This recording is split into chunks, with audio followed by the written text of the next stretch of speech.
started kindergarten in 2006. I remember being at the bus stop with my brother and my parents and the other kids. When the bus arrived, I remember thinking how big it was. And when we got on, my brother and I talked about how fast it was, even though it probably wasn't. My brother and I were twins, and this was the first time we were going to be separated, because this time we didn't have the same teachers like we did in preschool. When we got to the school, my class was closer to the bus doors than his, so I went into class and I wouldn't see him until the end of the day.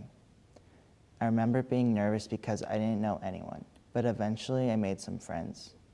Like majority of kindergartners, I didn't know anything. The alphabet was easy for me to learn because we had a rug in our class that showed the alphabet as train tracks that moved in a spiral. My handwriting was very bad, so when we started writing, my teacher said I had to use a pencil grip. I think it was because I held the pencil with my fist, but it was still weird for me because I didn't think there was a wrong way to hold a pencil.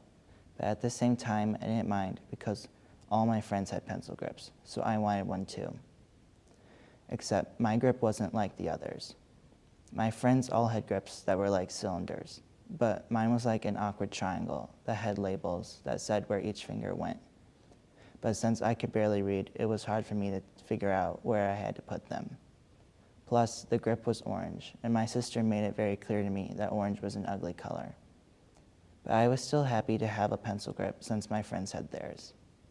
As time went on, I stopped using the grip correctly. I would take it off the pencil and squish it in my hand, or I would flick it at my brother, and then he would retaliate. Eventually, the grip would break, and I would get a new one, and the cycle would continue. Except one day I stopped getting new ones. I don't really know why. I probably just lost interest in them. My pencil grip was one of my first literacy sponsors along with my kindergarten teacher. I will always be grateful for her giving me the grip because who knows how my writing would be if I never had it.